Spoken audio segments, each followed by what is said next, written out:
अहमद के सामने खुलता हुआ काला दरवाजा ऐसा लग रहा था जैसे अंधेरा खुद जिंदा हो। दरवाजे के पार कोई रोशनी नहीं, सिर्फ गहराती, सांस लेती हुई काली खाई।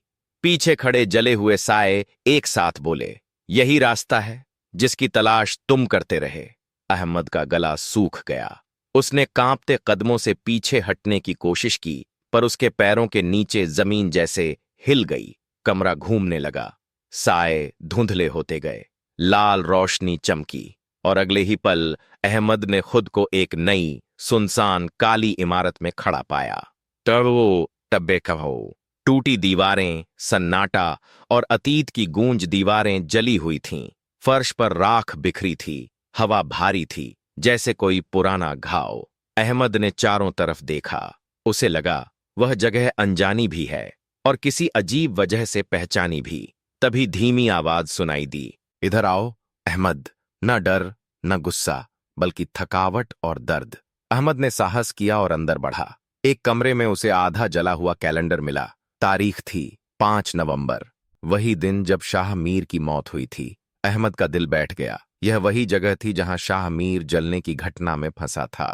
ताकि शाह मीर का सच सामने आता है। पीछे से दबे पांव चलते किसी के कदमों की आवाज आई। अहमद पलटा। एक धुंधला कमजोर आकृति उभर रही थी। धीरे धीरे वह साफ हुई। शाह मीर। उसका चेहरा बुझी आग जैसा, पर इस बार उसकी आवाज नरम थी। शाह मीर ने कहा, मैं यहां मरा नहीं था अहमद। अहमद सन्न। तो फिर? शाह मीर, मैं यहां फंस गया था।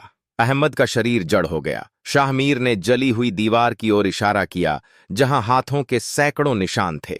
ये सब वे हैं जो सही दरवाजा नहीं चुन सके। अहमद की सांसें रुक गईं। चन, मौत का नहीं, एक छुपे सच का राज। शाह मीर ने धीमी आवाज में कहा, मेरी मौत हादसा नहीं थी, मुझे बचाया जा सकता था। किसी ने दरवाजा बाहर से बंद कर दिया था। अहमद के कानों में जैसे धड़कनें फटने लगीं। किसने? शाह मीर ने सीधे जवाब नहीं दिया। उसकी खामोशी ही जवाब थी। फिर उसने ठंडी सांस लेकर कहा, उसी ने जिसके साथ तुम आज रहते हो। अहमद के पैरों तले जमीन खिसक गई। मेरी माँ? शाह मीर ने कुछ नहीं कहा, पर उसकी आंखों में वही दर्द था जो सारी कहानी कह रहा था। सच का दरवाजा। शाह मीर ने अहमद के कंधे पर हाथ रखा। मैं तुम्हें यहां इसलिए लाया हूं क्योंकि तुम सच जानने के लायक हो। अहमद, कौन सा सच? शाह मीर ने आगे की तरफ इशारा किया। एक और काला गहरा दरवाजा खुल रहा था। दरवाजे के अंदर टूटती हुई सफेद रोशनी थी। यह वह जगह है जहां हर झूठ गिर जाता है।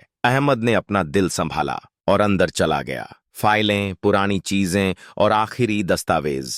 कमरे में एक पुरानी मेज थी। मेज पर रखा था एक पुराना जला हुआ मोबाइल, एक टूटा हुआ लॉक और एक फाइल पर लिखा था केस 47, फायर इंसिडेंट। अहमद ने धड़कते दिल से फाइल खोली। उसमें साफ लिखा था, दरवाजा अंदर से नहीं, बाहर से लॉक किया गया था। लॉक पर एक महिला के निशान थे। अहमद की उंगलियां कांपने लगीं। फाइल उसके हाथ से गिर गई। पीछे से शाह मीर बोला, वह नहीं चाहती थी कि मैं वो राज तुम्हें बताऊं। अहमद का दिमाग सुन्न हो गया। कौन सा राज? शाह मीर की आवाज और धीमी हुई। तुम उसके असली बेटे नहीं थे अहमद। अहमद की सांस अटक गई, जैसे किसी ने उसका दिल पकड़ लिया हो। आखिरी सच और आखिरी आवाज। कमरा हिलने लगा, आवाजें गूंजने लगीं। अहमद चीख पड़ा, तो पहली कॉल किसने की थी?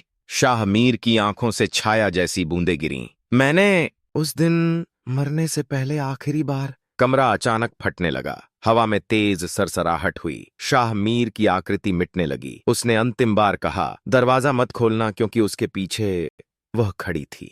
दी एंड।